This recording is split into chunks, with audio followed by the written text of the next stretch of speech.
தேவனுடைய பரிசுத்த நாமங்களுக்கு துதிக்கான மகிமை உண்டாவதாக.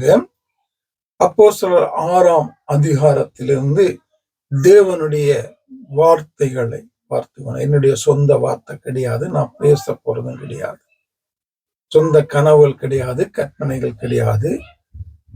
தேவனுடைய வார்த்தைகளை பார்த்து கொண்டு வருகிறோம். வார்த்தையை சொல்லி வார்த்தையை விளங்கப்படுத்தி கொண்டிருக்கிறேன். அங்கே 6ஆம் அதிகாரம் 8வது வசனம், ஸ்தேபான் விசுவாசத்தினாலும் வல்லமையினாலும் நிறைந்தவனாய் ஜனங்களுக்குள்ளே பெரிய அற்புதங்களையும் அடையாளங்களையும் செய்தான். அப்பொழுது லிபர்த்தினா எனப்பட்டவர்கள் ஆலயத்தைச் சேர்ந்தவர்களிலும் சிரேனே பட்டணத்தாரிலும் அலெக்சாந்திரியா பட்டணத்திலும் சிலிசியா நாட்டாரிலும் ஆசியா தேசத்தாரிலும் சிலர் எழும்பி ஸ்தேவானுடைய தர்க்கம் பண்ணினார்கள். அவன் பேசின ஞானத்தையும் ஆவியையும் எதிர்த்து நிற்க அவர்களால் கூடாமல் போயிற்று. அங்கே ஸ்தேவான் விசுவாசத்தினாலும் வல்லமையினாலும் நிறைந்தவனாய் ஜனங்களுக்குள்ளே பெரிய அற்புதங்களையும் அடையாளங்களையும் செய்தான். இந்த ஸ்தேவான் என்பது யார் என்று பார்ப்போமானால் ஒரு விசுவாசி. இவர் அப்போஸ்தலர்கள் அல்ல, ஒரு விசுவாசி. அப்போஸ்தலருடைய ஊழியத்துல வந்த ஒரு விசுவாசி, அவர்களோட இருந்த ஒரு விசுவாசி.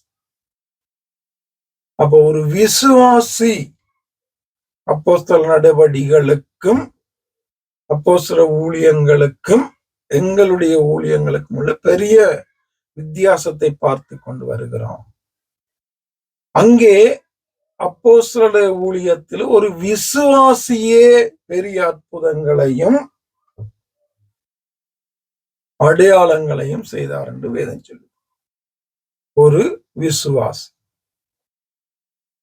இந்த நாட்கள்ல ஒரு பிஷப் என்று சொல்லுகிறவரால, ஒரு டாக்டர் என்று சொல்லுகிறவரால, ஒரு தீர்க்கதரிசி என்று சொல்லுகிறவரால, ஒரு ரிவரன் என்று சொல்லுகிறவரால, ஒரு அப்போஸ்தலர் என்று சொல்லுகிறவரால, ஒரு போதகர் என்று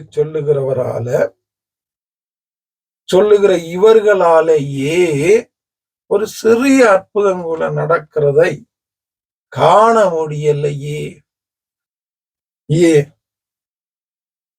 அந்த நாட்கள விசுவாசியான ஒருத்தராலேயே பெரிய அற்புதமும் அடையாளமும் நடந்தது என்று வேதம் சொல்லுகிறதே.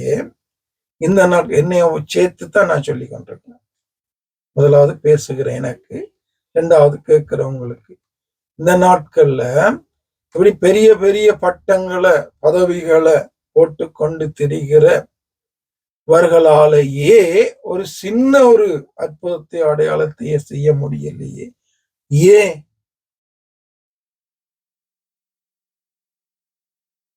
வசனத்துக்கு முக்கியத்துவம் இல்லை, வசனத்தின்படி கிரிய செய்கிறது கிடையாது, வாழ்றது கிடையாது, ஊழியங்கள் செய்கிறது கிடையாது, வேற ஒண்ணும் கிடையாது. அதான் காரணம். வசனத்தின்படி வசனத்தை படிக்கிறது மட்டுமில்ல, போதிக்கிறது மட்டுமில்ல, அதுல உணர்வடைந்து அதன்படி வாழணும், கிரிய செய்யணும். அப்படி கிரிய செய்து வாழும் போதுதான் அந்த வார்த்தை, அந்த ஜீவ வார்த்தையில இருக்கிற வல்லமையும் ஜீவனும் மகிமையும் கனமும் எங்களுக்குள்ளாய் இருந்து எங்கள் மூலமாக அநேகருடைய வாழ்க்கையில அற்புதங்களையும் அதிசயங்களையும் அடையாளங்களையும் சுகங்களையும் வல்லமையான காரியங்களையும் செய்ய முடியும். இதான் காரணம். அதுல தரித்திருக்கிறது கிடையாது, அதுல உறுதியா இருக்கிறது கிடையாது, அதுல இடைவிடாம இருக்கிறது கிடையாது. ஆண்டவருடைய வேதத்துல இரவும் பகலும் தியானமா இருக்கிற மனுஷன் தான் பாக்கியமான வேதம் சொல்லுது. இடைவிடாம தொடர்ந்தும் அதுல வாழணும், தொடர்ந்து நிலைத்திருக்கணும், தொடர்ந்தும் கிரியை செய்யணும்.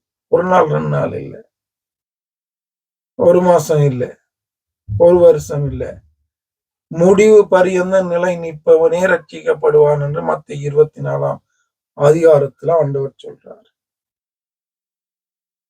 அப்ப ஆகவே வசனத்தை ஜெபத்துக்கு முக்கியத்துவம் கொடுத்து நேரம் கொடுத்து அதுல உணர்வடைந்து வாழ்ந்து கிரியை செய்கிற ஊழியங்கள் செய்கிற ஒரு வாழ்க்கை இருக்குமானா எந்த மனிதனுடைய வாழ்க்கையிலும் அப்படியான ஒரு வாழ்க்கை இருக்கும்போது அங்கே ஸ்தேவானை போல நாங்களும் பெரிய காரியங்களை இயேசுவின் நாமத்தினால செய்ய முடியும். ஆவியானவர் அப்படியாக வாழ எனக்கும் உங்களுக்கும் உதவி செய்து வழி நடத்துவாராக. ஆமென்.